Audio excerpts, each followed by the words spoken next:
Hora da entrevista do dia com Denise Campos de Toledo. Vamos falar agora sobre o andamento das pesquisas relacionadas à Covid e o congelamento de recursos para financiar a ciência e a tecnologia no Brasil. Eu converso com a Maiana Zatz, que é geneticista e diretora do Centro de Estudos do Genoma Humano e Células-Tronco da USP. Maiana, boa noite. Boa noite, prazer enorme falar com você e com os teus telespectadores. Bom, Maiana, desde o começo aí da pandemia, vocês estão fazendo pesquisas para tentar identificar diferenças de uma pessoa para outra, como é que o organismo reage. Vocês têm novidades em relação à carga viral entre homens e mulheres, né? Então, nós temos, desde o começo da pandemia, eu me interessei em tentar entender por que a gente tem essa variabilidade enorme entre pessoas que são infectadas. Então, você tem aquelas pessoas que têm formas graves, né, que vão a óbito, e tem pessoas que são infectadas e não têm absolutamente nada, são os assintomáticos, né? E aí nós acreditamos que isso tem a ver com o teu perfil genético. E para entender isso, nós começamos a comparar casais onde um foi infectado, teve todos os sinais, e o outro, que dorme junto, compartilha tudo, não teve absolutamente nada. E nós estudamos, então, nós conseguimos estudar o genoma de 100 casais, que a gente chama de discordantes, né? E achamos genes que são diferentes entre os que são sintomáticos e os que são assintomáticos, né? Bom, e o que esses genes fazem? A gente... o estudo está sugerindo que esses genes poderiam estar ativando as nossas células NK. NK vem de Natural Killer, que são o que eu chamo sempre os nossos assassinos naturais. Então, essas Natural Killers são as primeiras anticorpos que atuam quando você tem uma infecção, né? E então, o que aconteceria? Nas pessoas que são resistentes, os genes, que nós achamos diferentes, eles ativariam as células NK mais rapidamente, de uma maneira mais eficiente. E nas pessoas que são infectadas, haveria uma demora maior na ativação dessas células NK e por isso que elas seriam infectadas, tá? Mas isso é 1 ou 2 genes que a gente identificou. A gente acredita que tenha mais genes envolvidos nessa resposta imune, da pessoa ter um risco maior, de uma maior suscetibilidade ou resistência, né? E tem uma questão também da carga viral na saliva que foi identificada. Então, isso foi uma coisa surpreendente, porque esse foi um estudo coordenado por uma colega minha, Maria Rita, do Passos Bueno, lá do Centro do Genoma, e ela disse, vamos fazer um teste na saliva, né?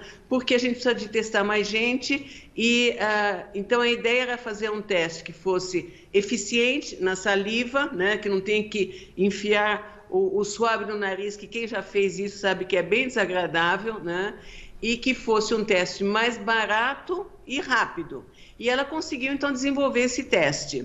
A gente já testou mais de 3.000 pessoas com esse teste da saliva. Mas uma coisa interessante é que quando ela comparou homens e mulheres, o que ela observou? Que quando você vê a virologia, a carga viral, pelo teste nasofaringe, que é o clássico, não tem diferença entre homem e mulher. Mas quando você olha na saliva, tem 10 vezes mais carga viral na saliva do homem do que na da mulher, né? E principalmente nos mais jovens. E o que isso, qual a implicação disso? A implicação é que os homens, então, devem transmitir muito mais do que as mulheres, né? Então, nós estamos revendo todos os nossos dados, porque, por exemplo, a gente pode ter um casal discordante, onde a mulher foi infectada e o homem não. Pode ser que porque ela não tinha carga viral na saliva suficiente para infectar o cônjuge, né? Então, a partir desses dados, nós estamos revendo todos os dados e foi uma surpresa, porque a gente não imaginava que a gente ia encontrar isso, a gente ia observar isso, né?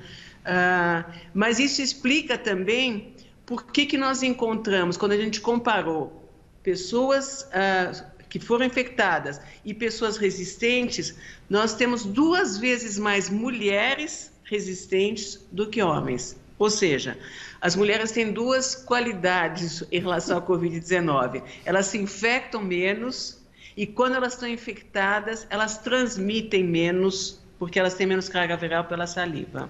Pois é, recomendação para os homens terem mais cuidado com relação a isso. Agora, Maiana, vamos falar da questão de recursos. O governo está sendo investigado até pelo TCU, pelo corte de verbas que deveria estar destinado pelo orçamento para pesquisa, para a área de ciência. Em contrapartida, nós tivemos aprovação pela Câmara de um projeto que pode dar isenção para as empresas que invistam, né, em projetos ligados à ciência, investigações aí na área da ciência ligada à pandemia. É importante que haja mais recursos, está muito clara a importância que a ciência tem agora, ainda mais com a pandemia, não é?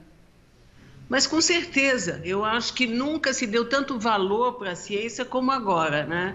E enquanto nos países desenvolvidos, quando você tem uma crise, se investe muito mais em ciência, aqui está acontecendo exatamente o contrário. Cada vez há menos investimento em ciência, né? Então, por exemplo, nos Estados Unidos, por mais que se possa criticar o Trump, ele investiu muito nas pesquisas em relação a vacinas, né? Não é um único investimento que fez a diferença. São investimentos que vêm durante todos os anos, né? Porque a ciência você vai construindo aos poucos. Mas foi por isso que se conseguiu fazer vacinas eficientes em 10 meses. Né? Todo mundo deve lembrar que no começo do ano passado ninguém imaginava que seria possível ter vacinas num tempo tão rápido. Isso só se deu exatamente por investimentos gigantescos na ciência, na tecnologia, né? E aqui a gente está vendo que isso está acontecendo cada vez menos, né? E que é uma pena, né? Porque a gente está perdendo cientistas, estamos perdendo cabeças, jovens que estão indo embora e não voltam mais. Isso é irreversível, né? E ciência é uma coisa que você não pode parar, não é que nem uma construção de uma casa, você diz, olha, eu estou sem verba agora, eu vou parar a construção, daqui 6 meses eu retomo. Na ciência isso não existe. Se você para, você perde tudo, né? Então, é muito triste isso, porque a gente está vendo que os jovens estão muito desmotivados, né? Não estão vendo perspectivas de futuro. E, Maiana, antes de encerrarmos, eu queria falar de uma pesquisa que é muito importante para você, que é da Zika, no tratamento, né, do vírus de tumores cerebrais. Você já está em contato com a Anvisa. Nós temos pouco tempo para você falar sobre isso, mas eu queria deixar registrado. Então, é uma pesquisa onde nós mostramos que o vírus da Zika destrói tumores cerebrais, tumores que são letais, que não têm tratamento. Nós conversamos com a Anvisa e eles se mostraram muito receptivos, porque esses trabalhos nossos foram publicados internacionalmente. Um deles foi capa da revista Cancer Research, seria um trabalho inédito. E agora nós estamos falando com o Butantan para ver se a gente pode produzir o vírus em condições clínicas. Mas, infelizmente, a burocracia está indo muito devagar no Butantan e nós estamos muito ansiosos para ter isso liberado o mais rapidamente possível. Tem crianças morrendo com tumores e que poderiam ser tratadas se a gente tivesse a liberação agora desses vírus em condições clínicas. É isso, eu conversei aqui com a Maiana Zatz, que é geneticista, diretora do Centro de Estudos do Genoma Humano e Células-Tronco da USP. Maiana, muito obrigada, uma boa noite. Obrigada a você, obrigada pela possibilidade de falar um pouco de ciência e eu acho fundamental o apoio de vocês para sensibilizar as autoridades, os nossos governantes sobre a importância de se aplicar em ciência e tecnologia. Obrigada, Maiana, com vocês.